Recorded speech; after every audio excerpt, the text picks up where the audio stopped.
Recuerda que puedes escuchar este audio horas antes de su estreno y sin publicidad suscribiéndote en cesarvidal.tv.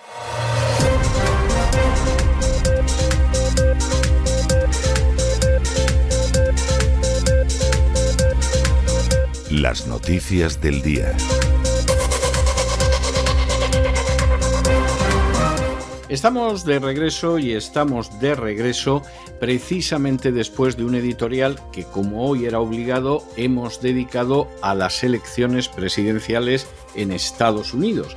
Es curioso que ha habido elecciones discutidas a lo largo de la historia de Estados Unidos, pero porque al final a lo mejor las decidió el Senado, porque se produjo pactos entre candidatos que entre cada uno de los candidatos no alcanzaba la mayoría y hubo pactos con candidatos de segunda fila. En fin, situaciones no tan graves, pero curiosamente sí ha habido dos elecciones manchadas totalmente por el fraude en la historia de Estados Unidos. Oigan, y qué casualidad, ¿eh? Los que se beneficiaron del fraude en las dos ocasiones, católicos y de origen irlandés. No nos digan ustedes que no deja de ser una casualidad, como mínimo, muy llamativa. En el caso de Kennedy, pues prácticamente no lo niega nadie hoy en día. Como mucho hay quien dice, hombre, hubo fraude, pero de todas formas hubiera ganado. Bien, en el caso de Biden, por supuesto, hay una batalla desde hace 4 años para negar eso y además acusar a Donald Trump de golpista.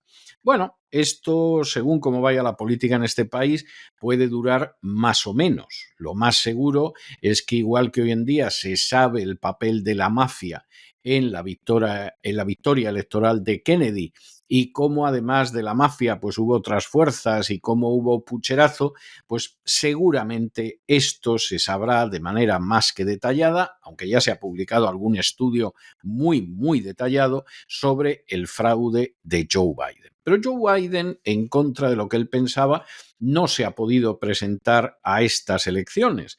Algunos llevábamos 4 años señalando que su capacidad psicológica estaba más que disminuida y ahí estaban los fact-checkers que suelen depender de George Soros, que es el señor del Partido Demócrata en los Estados Unidos desde la época de Clinton, para decir que, vamos, Biden estaba hecha una rosa, que eran bulos. Bueno, hasta que al final, en el debate que tuvo con Donald Trump, quedó tan claro que estaba lelo, por utilizar una expresión popular española, que el propio Partido Demócrata lo quitó porque no se podían arriesgar a sacar al Biden, que algunos llevábamos años diciendo cómo estaba y que en ese momento ya no había quien lo negara, ni siquiera con los fact-checkers, no se podían arriesgar a presentarlo.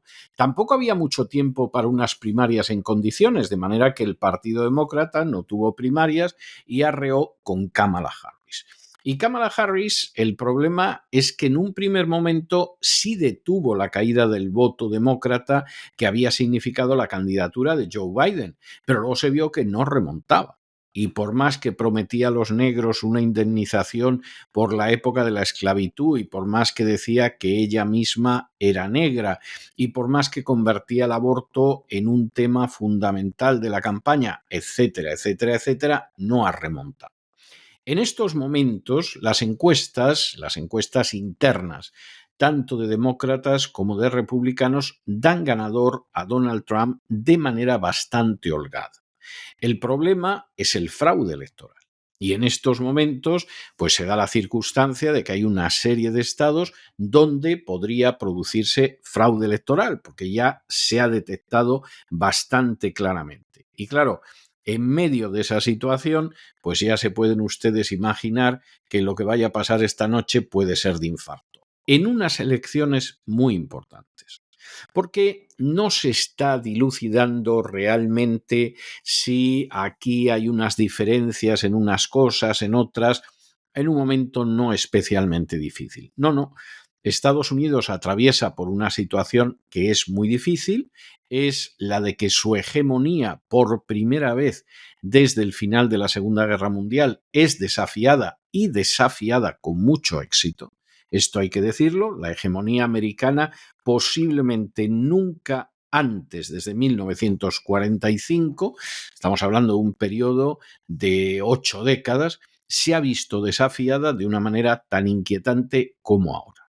Y aquí se abren dos posibles vías. El intento de Donald Trump de hacer América grande de nuevo, el famoso MAGA, el Make American Great Again, o, por el contrario, la idea de Kamala Harris, que en su día ya empezó Obama y continuó Biden, de que Estados Unidos se convierte en la cabeza de la agenda globalista, pero solo para ser el esclavo mayor de la agenda globalista y, por lo tanto, para dejar de ser la primera potencia mundial antes de que lleguemos al final de esta década, antes de que lleguemos al 2030. Y en ese sentido, claro que son unas elecciones muy importantes, sobre las que, por supuesto, hablaremos mañana, aunque tenemos la sensación de que no estará la cosa decidida mañana. Nos gustaría equivocarnos, sinceramente.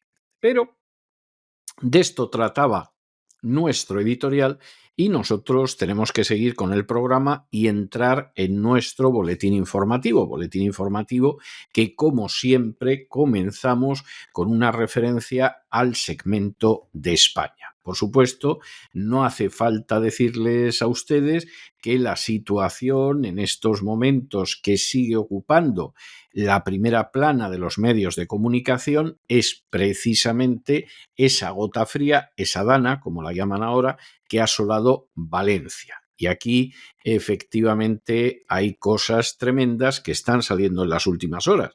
Por ejemplo, que la Confederación Hidrográfica del Júcar, que no parece que tenga entre la gente que la dirige y la gestiona a lo más brillante de España, desactivó la alerta de desbordamiento en Paiporta 3 veces. Es algo tremendo, pero si los que tienen que avisar, pues resulta que te avisan y te contraavisan y luego no te avisan a tiempo, pues pasan las cosas que pasan. Es algo tremendo.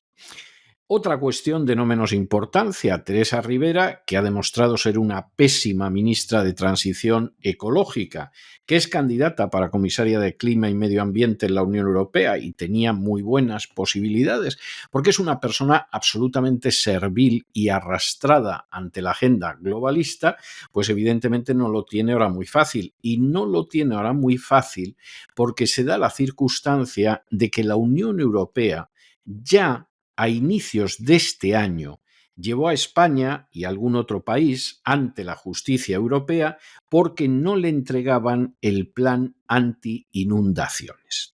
¿Y qué hizo Teresa Rivera? Que es más inútil que inútil. Y no vamos a establecer comparaciones porque ella saldría como más inútil todavía. Bueno, pues no hizo nada.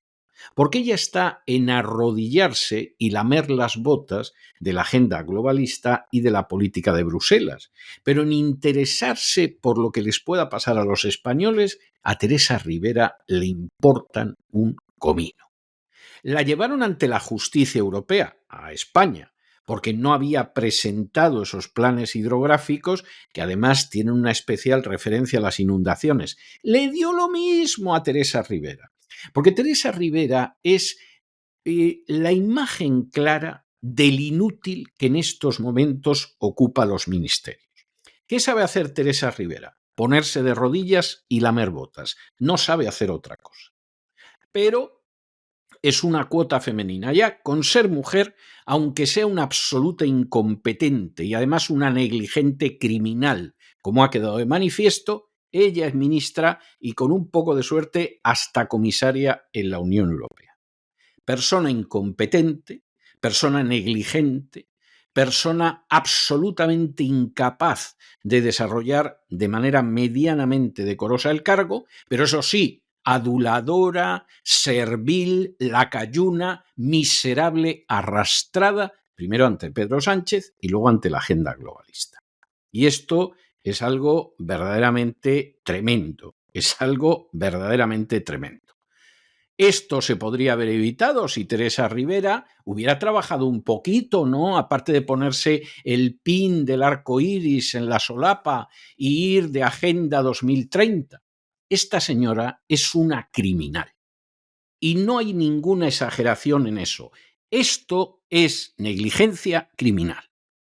Y esto, si en España existiera realmente una justicia independiente, acabaría con Teresa Rivera en el banquillo para recibir una condena por negligencia criminal y después pasar una larga temporada en la cárcel, siquiera por los centenares de muertos que ya van en Valencia. Porque si ella hubiera hecho sus deberes y hubiera realizado esos planes hidrográficos y cómo evitar inundaciones, pues es muy posible que se hubieran salvado centenares de vidas. Pero Teresa Rivera estaba en lo que están todos, en llenarse la bolsa, en ascender hacia otros cargos para los que no tienen la menor competencia y, por supuesto, no nos vamos a engañar aquí ninguno, en tener el cargo aspirando al siguiente sin que eso tenga ninguna relación con la competencia o la buena gestión del cargo. Esto es algo tremendo y además, miren, en todo el problema de la gota fría, lo que pasa es que está saliendo a la luz lo que pasa. Por ejemplo, a la hora de enviar dinero, etcétera, ha sido la iniciativa privada. Luego los critican, por supuesto, van a criticar a Mancio Ortega porque ha dado más de 100 millones de euros para ayudar a los afectados por las inundaciones de Valencia, pero es que al final es la iniciativa privada la que aquí se está moviendo. O es la que da dinero, a veces mucho dinero, como el caso de Amancio Ortega, o es la que se ha ido a desescombrar y a quitar el fango. Esa es la realidad. Y además lo han hecho llevando agua, pañales, comida, lo que fuera. ¿Qué pasa con la administración? La administración es absolutamente disfuncional.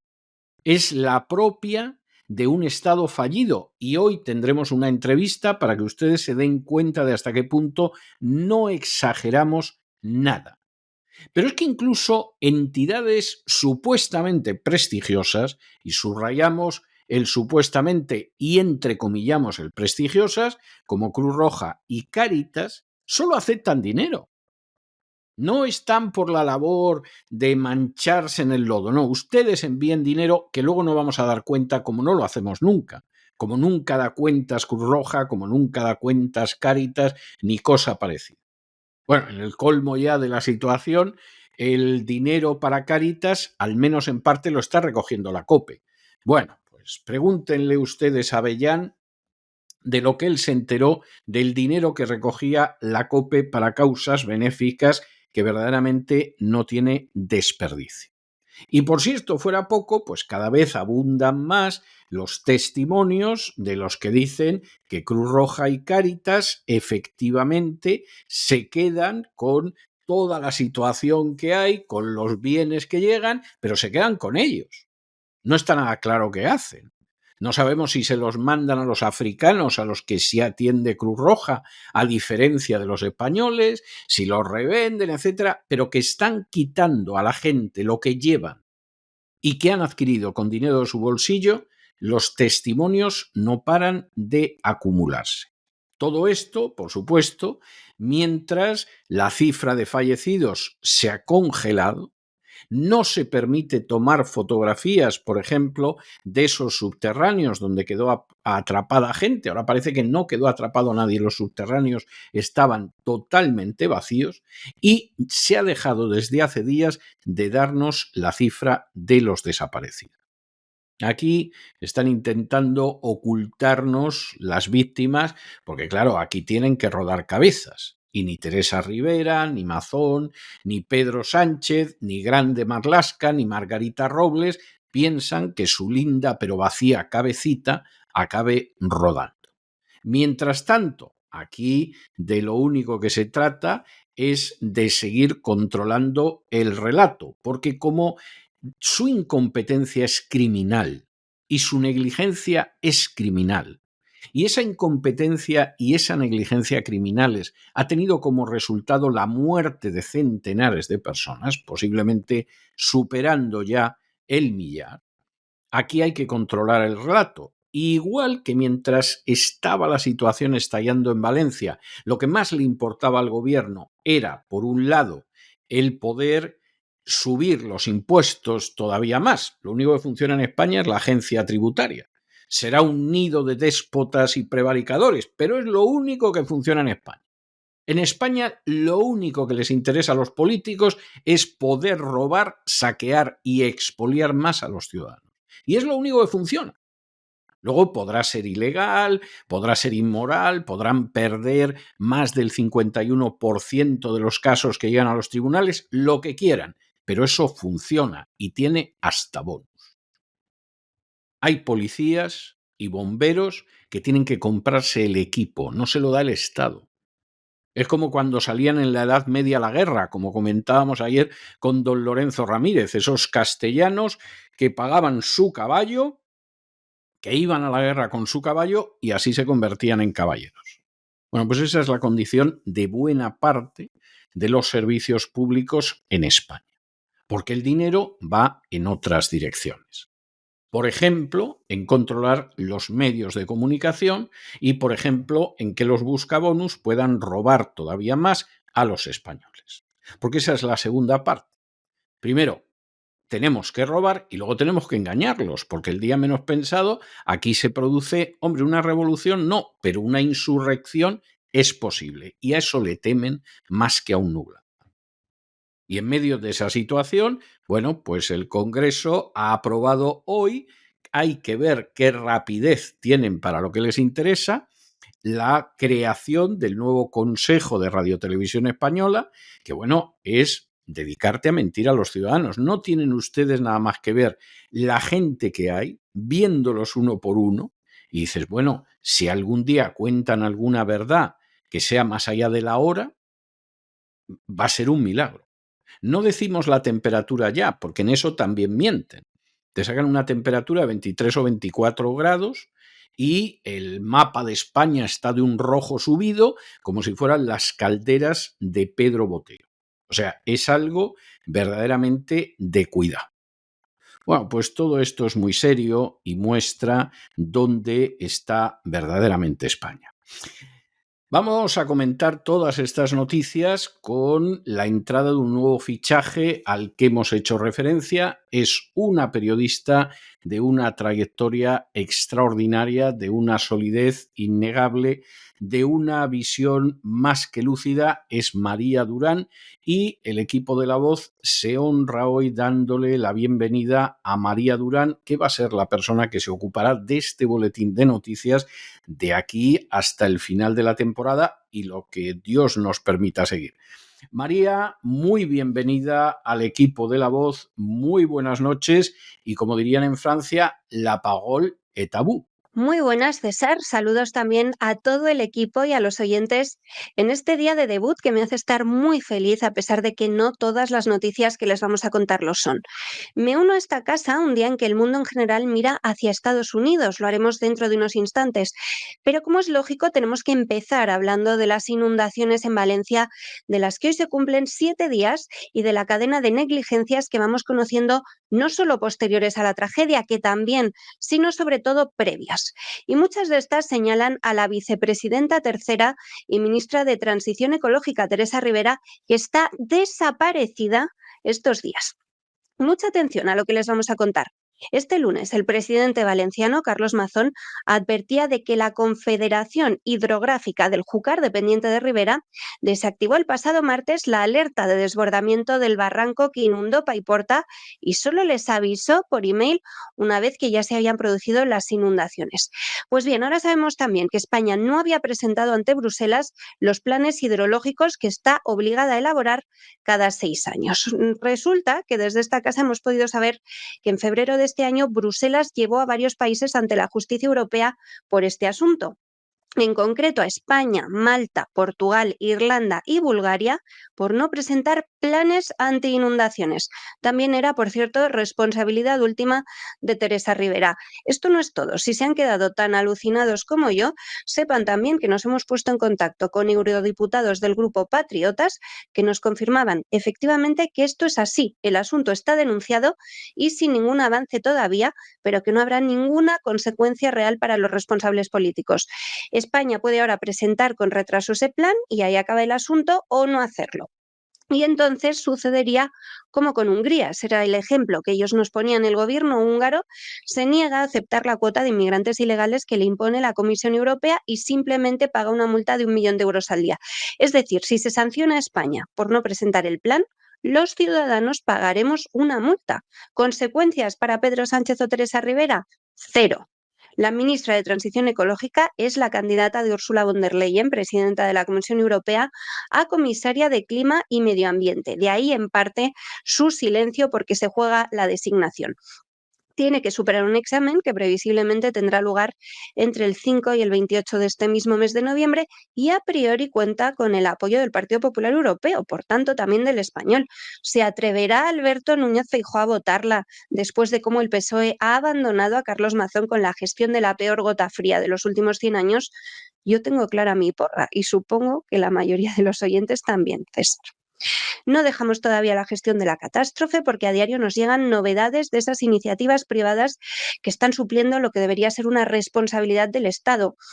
El pasado fin de semana, Amancio Ortega, dueño de Inditex, donaba 4 millones de euros a través de Cáritas y Cruz Roja para atender a los afectados en Valencia.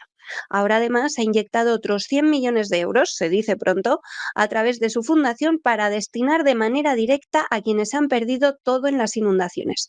Y mientras unos trabajan, otros critican. Terminales mediáticas y políticos de izquierdas acusan a las organizaciones juveniles que están volcadas en ayudar de ser de ultraderecha, a los empresarios de tratar de evadir impuestos con las donaciones. En fin, el último caso ha sido el de la cadena SER, que publicaba un desafortunado comentario en redes sociales afirmando precisamente en relación a Amancio Ortega que 100 millones era una donación muy pequeña para la suma total de su fortuna, mensaje que tuvieron que borrar casi inmediatamente ante la avalancha de comentarios de personas indignadas que les preguntaban cuánto había aportado este grupo de comunicación. Por cierto, que Cáritas y Cruz Roja, que en cambio no reciben críticas de esos mismos que no han montado ninguna iniciativa de ayuda, solo aceptan donaciones de dinero, no de materiales de limpieza o alimentos. Cruz Roja habría recaudado ya 11 millones de euros, pero que sepamos, ninguna de las dos organizaciones está aún sobre el terreno, lo que despierta, lógicamente, las sospechas de muchos sobre cómo se va a utilizar ese dinero. El Gobierno, por su parte, ha aprobado un primer paquete de medidas urgentes por importe de 10.600 millones de euros para particulares, empresas e instituciones afectadas por la DANA, que incluiría ayudas directas, exenciones y moratorias de impuestos, todavía sin detallar. Y la cifra de fallecidos sigue congelada en 211 a pesar de que cada día se confirman recuperaciones de cadáveres. Este lunes por la noche, el ministro del Interior, Fernando Grande Marlaska, se justificaba diciendo que esto es para no colapsar el centro que gestiona las llamadas de familiares de desaparecidos. Recordemos que hay más de 1.000 y como si los familiares no hicieran ya todas las gestiones que están en su mano para encontrar a sus seres queridos. Por cierto, que Margarita Robles ha apartado al jefe mayor de la defensa de la crisis de la Dana de Valencia sin que hayan trascendido los motivos. El jefe de la cúpula militar ni es informado de las operaciones ni convocado a las reuniones, lo que lógicamente ha causado estupor entre nuestros militares. También este martes el Congreso ha consumado el asalto definitivo a Radio Televisión Española. Recordemos que la semana pasada el PSOE y sus socios se negaron a celebrar un pleno para declarar la Comunidad Valenciana zona catastrófica, pero mantuvieron el de votación al nuevo Consejo de la cadena pública para colocar a los consejeros que han pactado con sus socios nacionalistas y filoetarras. Hoy se ha dado el último paso en la Cámara Baja, pese a que Vox ha solicitado aplazarlo. La presidenta del Congreso, Francina Armengol, se ha negado. Bueno, y no acaba ahí la situación de España, que es verdaderamente bochornosa. Es una situación que verdaderamente es para ver que el país se ha convertido en algo totalmente tercermundista. Seguimos con una historia que ha salido de los focos, lo cual seguramente le habrá provocado mucha alegría al presidente del gobierno socialcomunista, Pedro Sánchez, y es que, en fin, Begoña Gómez niega ahora que existiera ningún software creado para su cátedra, porque en la última imputación de Begoña Gómez se la acusaba de apropiarse de un software creado por empresas que habían recibido financiación pública. Bueno, pues ahora la defensa de doña Begoña dice que no hay ningún software ni cosa parecida. El problema es que no solo es que sí hay ese software, sino que Begoña Gómez además lo registró a su nombre, que tiene delito, en la oficina de patentes. Y claro, aquí al final la situación es una situación tremenda en la que vayan ustedes a saber cómo va a acabar esto. Porque claro, en un momento determinado, y esto es para asustarse, Begoña Gómez ha dicho que va a recoger dinero para las víctimas de la gota fría de la Dana. Bueno, pues habrá gente que seguramente le dará ese dinero, pero reconozcan ustedes que hay que tener muchísimo valor, ¿eh? Mucho, mucho valor. Tras unos días alejada del foco mediático por la enorme catástrofe del sur de Valencia, Begoña Gómez, esposa de Pedro Sánchez, vuelve a acaparar titulares, en este caso por el disparatado argumento de su defensa en lo que concierne al software que varias grandes empresas desarrollaron gratis para su cátedra en la Universidad Complutense de Madrid y del que ella se apropió. Dice ahora la imputada por corrupción en los negocios que ese programa informático nunca existió.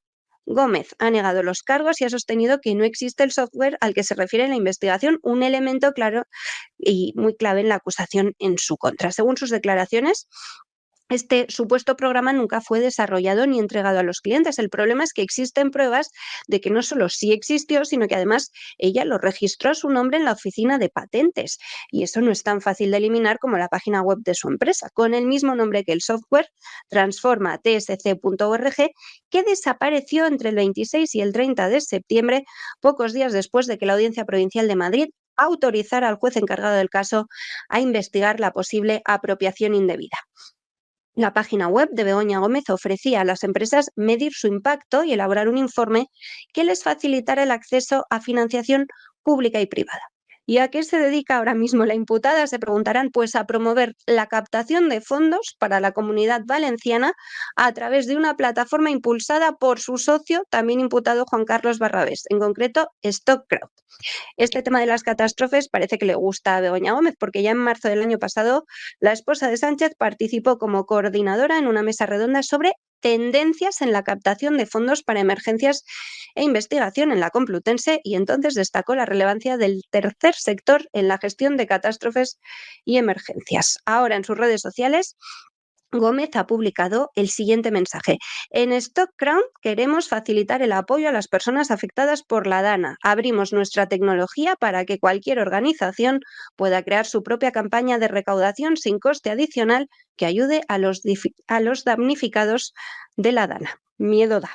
Bueno, y de España nos vamos al segmento que dedicamos a Hispanoamérica y empezamos realmente con una situación verdaderamente grave, como es el hecho de 5 asesinatos en Guerrero, en México, en un ataque verdaderamente a tiro limpio de grupos criminales. Bueno, esto evidentemente es una lucha entre delincuentes. Cuando la presidenta Claudia Sheinbaum, que ya saben ustedes que es esa judía que dice que es atea, pero luego lleva una falda con la Virgen de Guadalupe, se ha enfrentado con esta historia, ha dicho que esto no es terrorismo y podemos dar por bueno que efectivamente no es ni mucho menos terrorismo, pero en cualquiera de los casos las estadísticas de violencia en México son espectaculares. Y en ese sentido, durante la presidencia de AMLO, en México murió como consecuencia de la violencia lo habitual en una guerra de mediano calado. Es decir, pues más, por ejemplo, que la gente que murió cada año en la Guerra Civil Española, lo cual es ciertamente preocupante, sin ningún tipo de control y con la presidenta Sheinbaum diciendo que en fin, que esto de la guerra contra los narcos y tal, que si acaso otro día. Esto es terrible, esto verdaderamente es terrible. Y sobre todo es terrible porque se da la circunstancia de que en última instancia no parece que vaya a cambiar la situación ni mucho menos de México en cuanto a la violencia. México es un país extraordinario, con una variedad tremenda, con un capital humano verdaderamente sensacional, con unas fuentes de riqueza naturales que llevan excitando la codicia de los extranjeros, pues desde que llegaron Cortés y sus chicos a México para ver el oro y la plata que se podían llevar, es decir, que la cosa viene desde hace pues más de medio milenio, pero que al mismo tiempo en algunas partes es un estado fallido. Es triste decirlo, pero es un estado fallido. Y claro, esa es una situación que se puede estabilizar en la medida en la que haya parte del país que no es del todo fallido y se puede hacer negocios y se puede tener un trabajo y una vida normal, y otras en las que, por desgracia, aquello es territorio comanche, por utilizar un término muy repetido, desde luego es un estado fallido. Y eso es muy grave. Y cuando en un momento determinado te encuentras con que entre los 7 países con más problemas mentales está en primer lugar Estados Unidos, pero luego México es el cuarto, el quinto, no te pilla de sorpresa. Porque efectivamente vivir con una situación en la que los narcos controlan parte del territorio y en la que, bueno, ha habido quien ha fingido que combatía a los narcos y ha habido otros que, vamos, ni se les ha ocurrido, ya, en fin, había cosas más importantes que utilizar las balas en un juego de palabras de mal gusto que no voy a repetir aquí, pues evidentemente la situación de México es muy trágica. Y vamos a ver si Sheinbaum, aparte de impulsar más el aborto y que se casen los homosexuales y todo este tipo de lindezas de la agenda globalista, va a hacer algo. Bueno, por supuesto, entregar las materias primas de México, como no podía ser menos, a las grandes fuerzas de la banca de inversión, de los fondos de inversión, etcétera, etcétera. Tenemos que hablar también de Iberoamérica y en concreto de México, donde las estadísticas criminales siguen disparadas después de que su recién elegida presidenta, Claudia Sheinbaum, descartara hace 8 días volver a lo que ella llamaba guerra contra el narco, llevada a cabo por los gobiernos conservadores de Vicente Fox y Enrique Peña Nieto. De hecho, se ha negado a considerar terrorismo los asesinatos de los grupos narcoterroristas. Al menos 5 personas han sido asesinadas en las últimas horas en Tres Palos, una localidad del municipio de Acapulco, en el estado de Guerrero, al sur de México, en un violento ataque. Un grupo armado irrumpió en un domicilio donde se encontraban las víctimas y abrió fuego, dejando también 2 personas heridas. Este incidente se suma a una serie de episodios de violencia que han sacudido esta región recientemente. Los cuerpos de las víctimas, así como los heridos, fueron encontrados horas después del ataque tras una llamada a los bomberos, ya que los asaltantes también incendiaron el inmueble. El pasado 31 de octubre aparecía muerta, tiroteada, la periodista mexicana Patricia Ramírez González, conocida como Patti Bumburi, en la capital de Colima, en el oeste de México. El día anterior se había producido la muerte también a tiros del reportero Mauricio Cruz Solís en el estado de Michoacán. Ambos habían denunciado los crímenes de estos grupos criminales. Un último apunte sobre México. La Fiscalía Argentina ha pedido la declaración del expresidente mexicano Alberto Fernández en el marco del caso por supuesto maltrato a su exmujer Fabiola Yáñez. Bueno, y nos vamos de México a otro de los grandes países de Hispanoamérica, en concreto Argentina, donde Milei, que ya saben ustedes que despidió, cesó, echó a las tinieblas externas a Diana Mondino porque votó a favor de acabar con el embargo contra Cuba en Naciones Unidas, aunque la cosa venía de más atrás.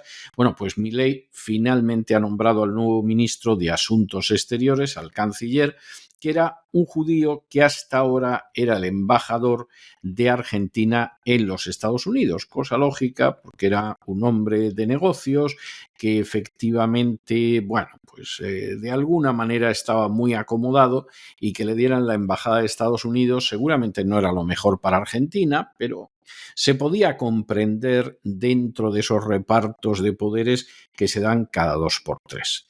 Este señor, que es un personaje, vamos, de apellido argentino clarísimo, se llama Bertain, ya pueden ustedes imaginarse la ascendencia askenazí. Gerardo Bertain, que es un hombre de negocios, se supone que va a reestructurar totalmente la diplomacia argentina, y claro, lo que nos tememos es que va a reestructurar la diplomacia argentina, fundamentalmente haciendo que Argentina acabe realineándose con lo que a Bertain le parece bien y que también parece que le parece bien a Milei.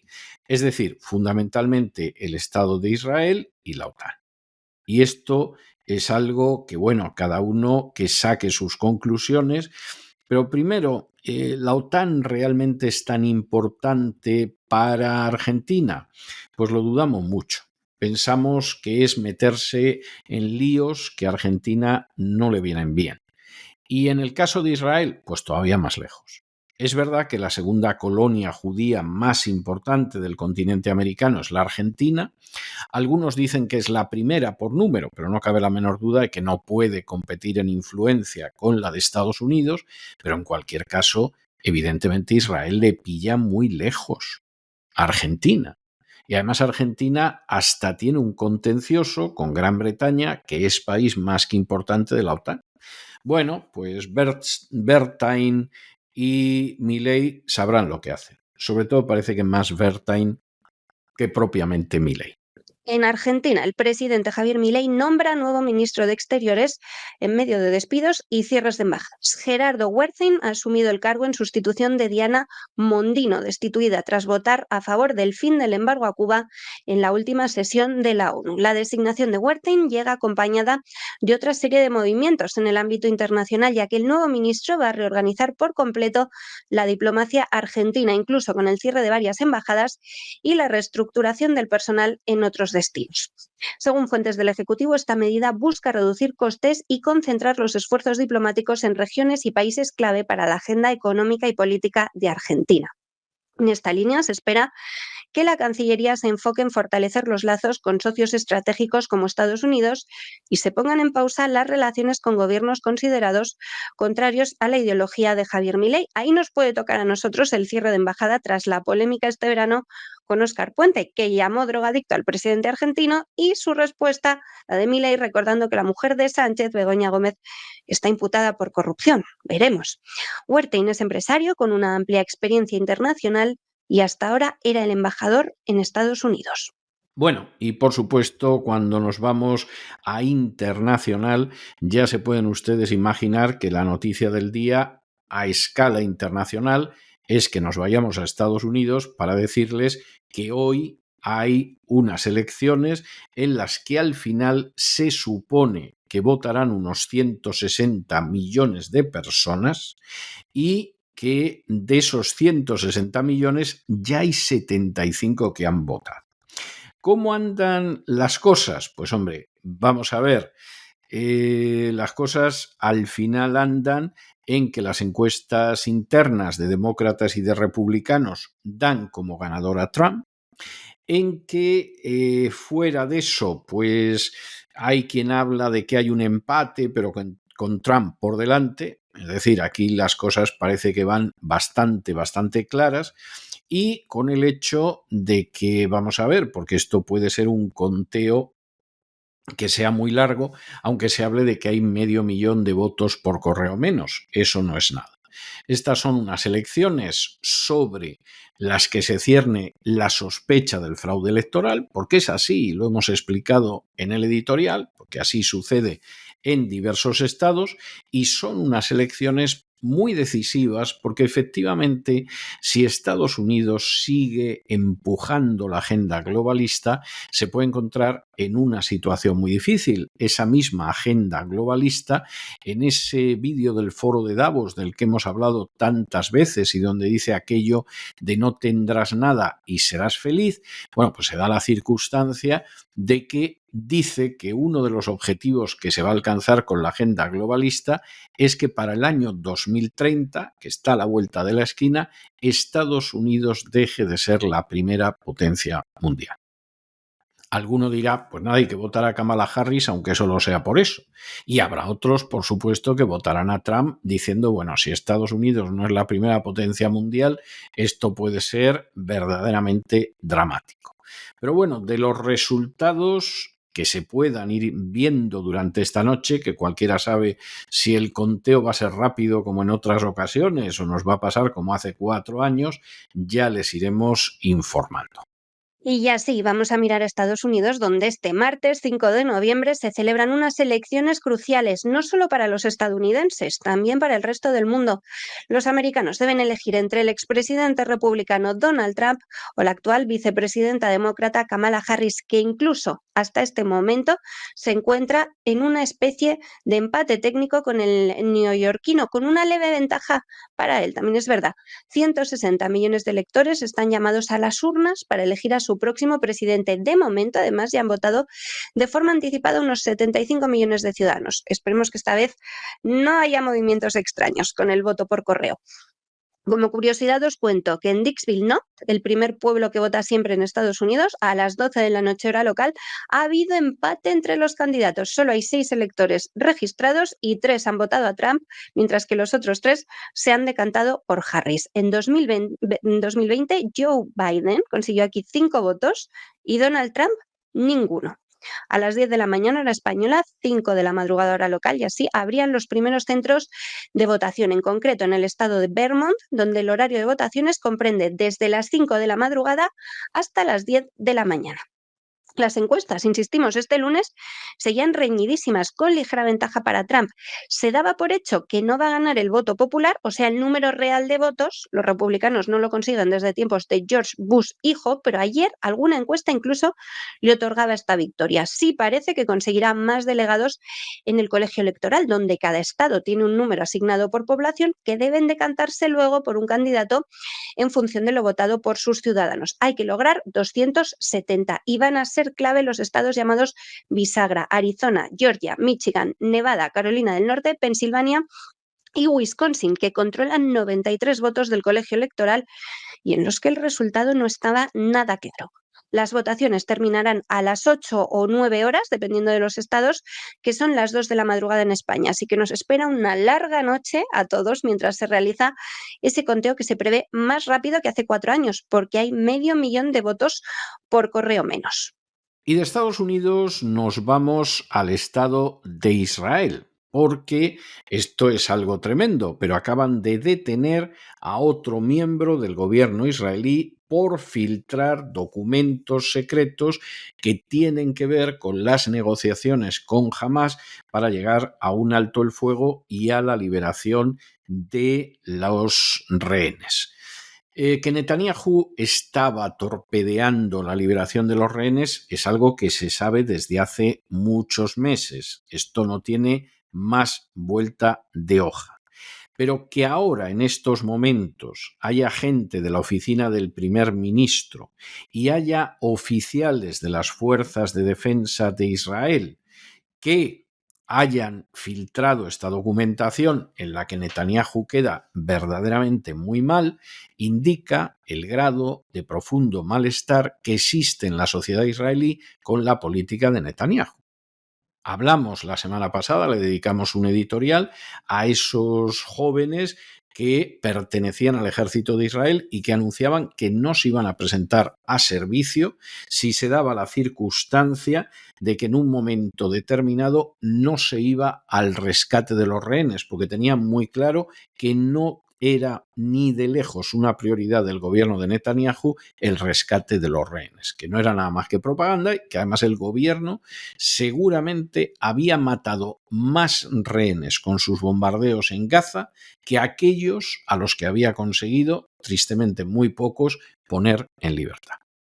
Y esta es la realidad. Y claro, llega un momento en que hay gente que tiene conciencia. Y es gente que de pronto decide filtrar documentación. No es documentación que hayan capturado en Gaza, es documentación del gabinete del primer ministro Benjamín Netanyahu. Porque hay gente que efectivamente tiene integridad y tiene decencia. Fíjense ustedes que esta es una guerra. Piensen ustedes que es una situación difícil. Bueno, pues hay gente que considera que el mejor servicio que puedes hacer a tu patria es descubriendo cosas que son criminales. ¿Ustedes conocen siquiera, por casualidad, algún buscabonus que haya filtrado información de lo que pasa dentro de la agencia tributaria? No debe de haber mucha gente decente, digna, noble, íntegra dentro de la agencia tributaria para que, haciendo lo que hacen, que en muchos casos hasta los tribunales descalifican totalmente a los buscabonus, como que lo que han hecho es verdaderamente inaceptable, y no hay nadie que filtre información.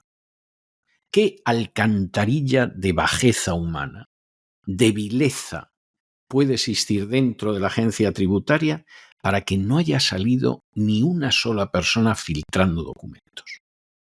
Con los millones de tropelías que han cometido los buscabonos.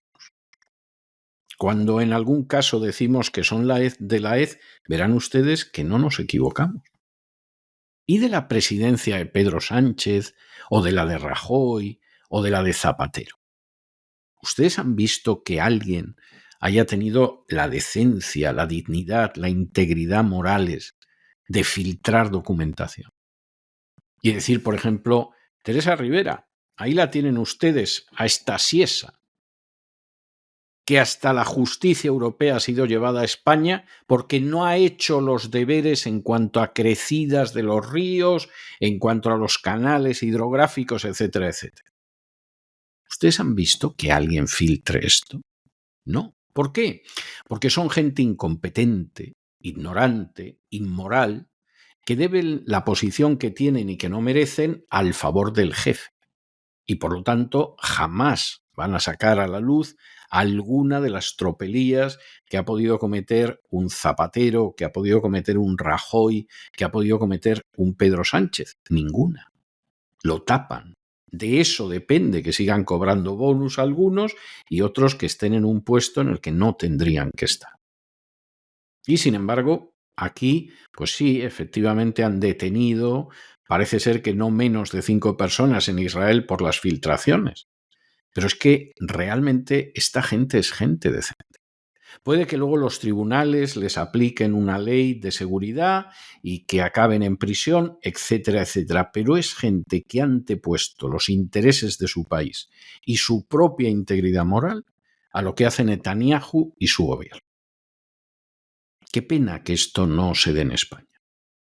Que de pronto alguien diga, mire, así roba la agencia tributaria en Orejilla del Sordete y solo les cuento Orejilla del Sordete. Y que veamos lo que hay.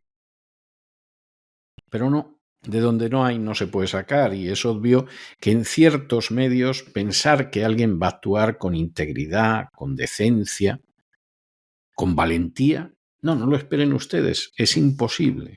El olmo no da peras, los buscabonus no dan gente honrada, digna, íntegra, ni siquiera gente a la que se pueda calificar en propiedad como personas que conservan características humanas elementales. Y lo mismo se puede decir de otras ramas del poder. Ahí tienen a Teresa Rivera, sin ir más lejos.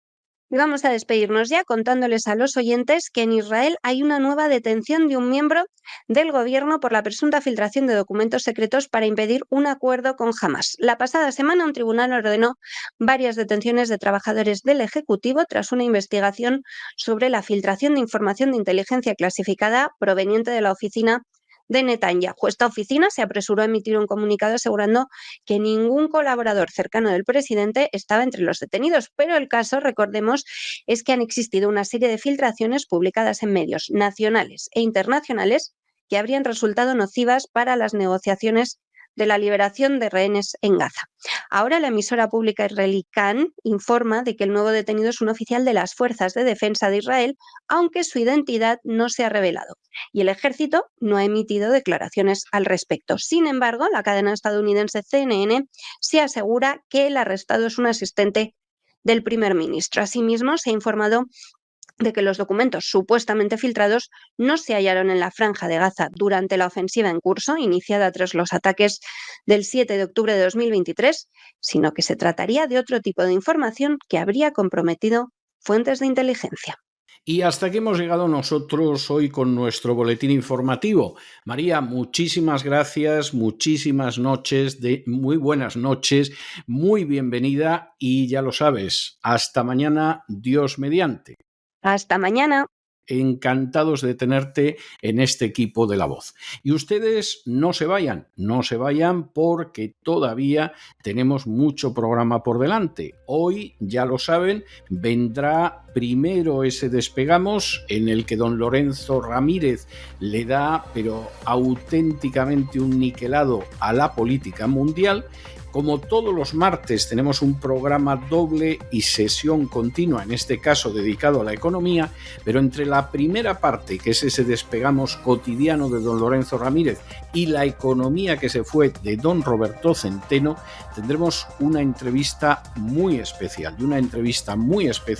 para que vean ustedes hasta qué punto se puede explicar lo que ha sucedido en Valencia y hasta qué punto no exageran lo más mínimo aquellos que dicen que España va camino de ser un Estado fallido, si es que no lo es ya. De manera que no se vayan, que regresamos enseguida.